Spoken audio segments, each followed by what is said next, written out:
I've been riding motorcycles for a decade, writing about them half of that, and this year I attended my first public track day, a truly eye-opening experience. And now I can add motorcycle racing to that list. Normally, some average rider's first time going racing wouldn't be much of a story, and, hey, this might not be either, but I realized that from the jump and decided you guys deserved more. So instead of joining some supermoto or 250cc class sport bike race, something I might actually be prepared for, I decided to enter all three forms of racing at Roland Sands Design Moto Beach Classic in Southern California recently. That meant I'd be racing flat track, minimoto, and drag racing, and I'd never actually ridden flat track or been on a drag strip. Fortunately, what I lack in racing talent I make up for with words, and I was able to get Triumph to give me permission to race the 2017 Street Scrambler I've been tinkering with, and Kawasaki was keen on letting me borrow a Z125 to ride as well. BMW was hosting the drag race and putting everyone on the same pair of BMW R9 Pures to make it even, and Roland was kind enough to squeeze my name on the participants list for all three. The Triumph is mostly stock outside for some aesthetic pieces and exhaust, and a set of Fox shocks. While most of me loves the exhaust, it wasn't lost on me that they're a racing prototype, that the only other guy on the planet with them is flat track maniac Joe Cop, and that showing up with them to a race sent the message that I meant business. I, most decidedly, did not mean business. Additionally, the Z125 Kawasaki had waiting for me was not a stock model, but one that'd been fitted for a 24-hour race with an upgraded exhaust, bars, crash protection, and graphics kit. I really need to stop showing up to events looking like a full factory rider until I have the skills to match. Now the only trouble was that I'd never ridden anything bigger than a Yamaha TTR 125 on a flat track, and that I'm far too big of a sissy to try drag starts without my life depending on it. Roland said there would be a practice session the day before the race around 1000 m, so naturally I was parked outside the gate with my gear at 930 racked with nerves. I kept telling myself that I'd lived through learning to backflip at Pastranaland and I could live through this. Sliding a motorcycle had to be easier than flipping on it. Ride a half day of practice and I'd get myself sideways and I'd be fine, though likely not fast, but I could live with that. Sadly, practice day turned into setup day, and they spent the 5 hours I sat in the parking lot preparing the track and moving fencing around to better corral the next day's attendees. There would be no experiencing flat track on a big bike before race time. I almost called the whole thing off then, but by this point people had heard I was racing and I'd started to see people in the pits or get texts about it. I ran into Jordan Graham, who races in a super hooligan class on an Indian Scout and paints some of the raddest helmets on the planet, and it blew my mind how excited he was that I'd be joining in the fun. He's a crazy talented guy I've looked up to for a long time and who I've really only met in passing, but his enthusiasm and offers to help with anything I needed come race day changed the feel of the event. I also heard from Frankie Garcia, a jack-of-all-trades in the moto world, who was actually the guy who led the ride on my very first press trip and led me to my first time hitting 186 miles per hour. He was racing a Ducati Scrambler that he and my buddy and Ducati PR guy Nathan Verdugo had built. Basically, I wasn't getting out of this without looking like even more of a sissy than usual, and this time in front of literally everyone I knew. So, I was going racing. Fortunately, I talked my buddy Justin into coming along so I'd have at least one person I could maybe beat. A Southern California flat track event with lots of odd classes brings a ton of riders out of the woodwork, and there were a ton of qualifying classes come race morning, so I decided to enter a practice session or two on the Minimoto track. Here, I quickly learned that while the SoCal flat track scene may be burgeoning, the Minimoto scene is incredibly well established. It took about 2 laps to realize that the one race I was feeling pretty good about was also the race I was going to likely get smoked in the worst. These dudes, about half of whom were barely in their teens, had insanely well-built bikes and rode in a way that said this was just another race for them, not a one-off event like the flat track race was for most of us.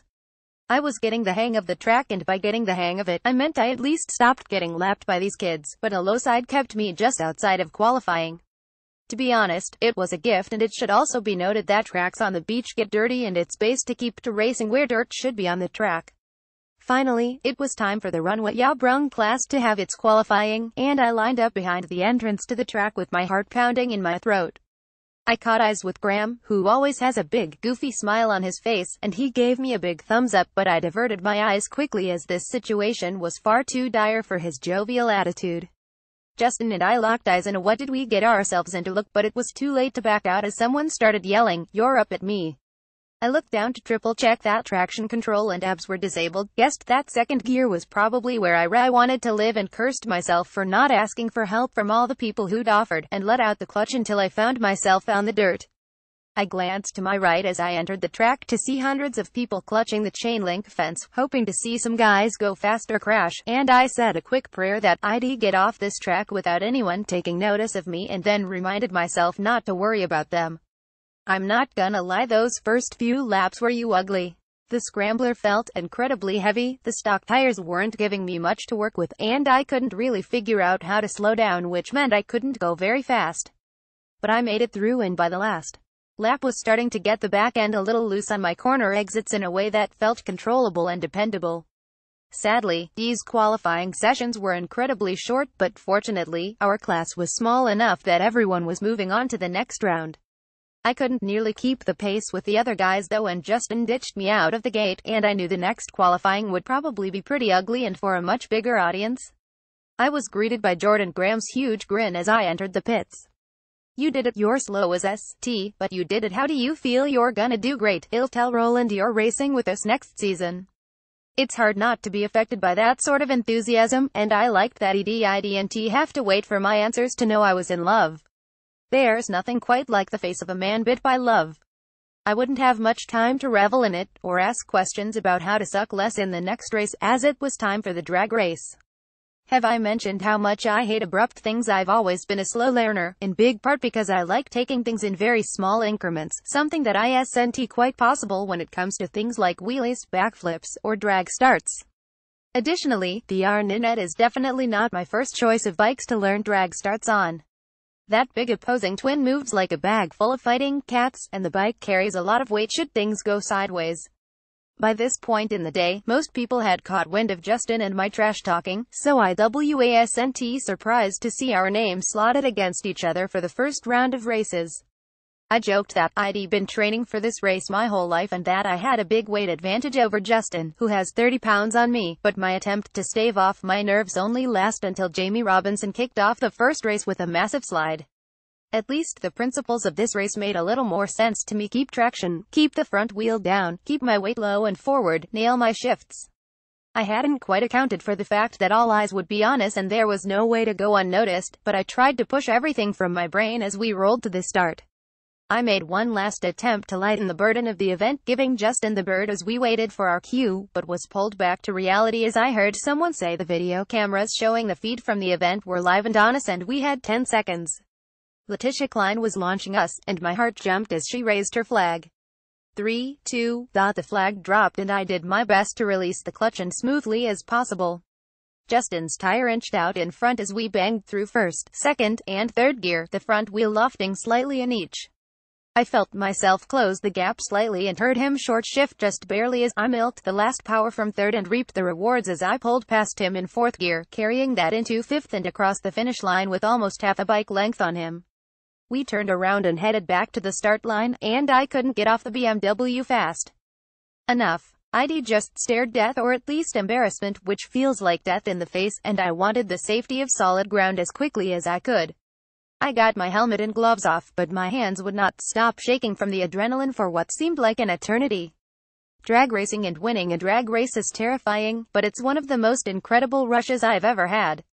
My streak didn't last long, however, as a botched shift into fourth gear saw Garcia beat me in the second heat by just a few inches. If you're going to lose to a guy, Frankie is the best guy to lose to as he both looks completely unassuming while he rips at everything. He raced superbikes, supermoto, and is incredible to watch on a motocross course, and he went on to win the whole drag contest after barely besting me. To say I felt good about it is an understatement. Our next heat for the flat track race wasn't for 2 hours or so, and it took the better part of an hour for the adrenaline rush to wear off and for me to clear my head, though it fired back up when a schedule change meant I had 5 minutes to get ready for it instead of the 20 I would have normally given myself to get ready. Justin and I were the last two to line up for our heat, and I was actually the only rider lined up on the second row. While unprepared, the lack of time quelled my chance to get in my head and my nerves were far more under control as the flag dropped. I reminded myself to point my inside arm toward the apex of the corner, to be smooth, and to use the rear brake. After a corner or two, I hadn't died yet, so I pushed further into what my brain was telling my body to do.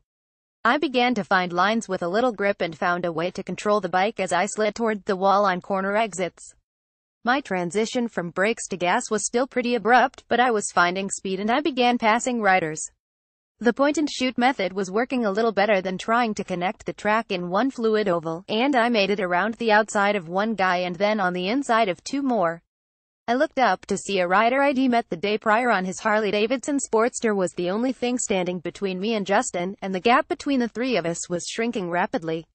Today was the day I was going to learn about red mist. A wave of energy flowed through my hands and feet, and I started really pushing the scrambler. For a big bike, it had super neutral handling and I was surprised how much I was able to push it down in corners. The fueling is so spot on that, despite having completely stock tires and its stock pressure because I didn't learn about running more until after, I was able to keep the bike pointed where I wanted out of pure throttle control. It was with all of that in my mind and body that I tried to dive under the Sportster, only to not make it in time. I tried to scrub off speed, but he went to make the corner and I clipped his back wheel which sent me tumbling. I was back on my feet and on the bike before the pack of riders made it back around, and fortunately it was the last lap, so I made it back around and off to safety.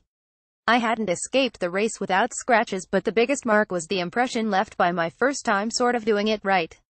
If the first heat didn't do it, I was now hooked on flat track racing. I also think I could have had him if we had a few more laps. I made the last spot in the main event but opted out of it as they were running 16 riders instead of the 6 we had for the heats, and I'd seen enough crashes for one day. I did what I came to do, but at the end of the day I was more struck by the motorcycle community involved in this burgeoning flat track scene than my own personal triumphs. It blew me away that people were so warm and inclusive of someone with zero experience or skill, a courtesy that was extended to tons of other new racers that day. It felt like one big family in the pits, with racers all cheering each other on and celebrating each other's successes. My buddy Frankie Garcia went on to win the main event for the Super Hooligan race, beating pros and flat track legends alike, ending the night in the most perfect way possible. He is proof that anyone can go out there, have a good time, and maybe even do pretty well. And the reaction to his win, with dozens of us in the pit screaming his name on his last few laps, is proof that this is an incredible family to be a part of. I don't know if he'll be good enough to race a ton next season, but come 2019 you better watch out for me. I'm coming for you, Jordan Graham and Aaron Guardado.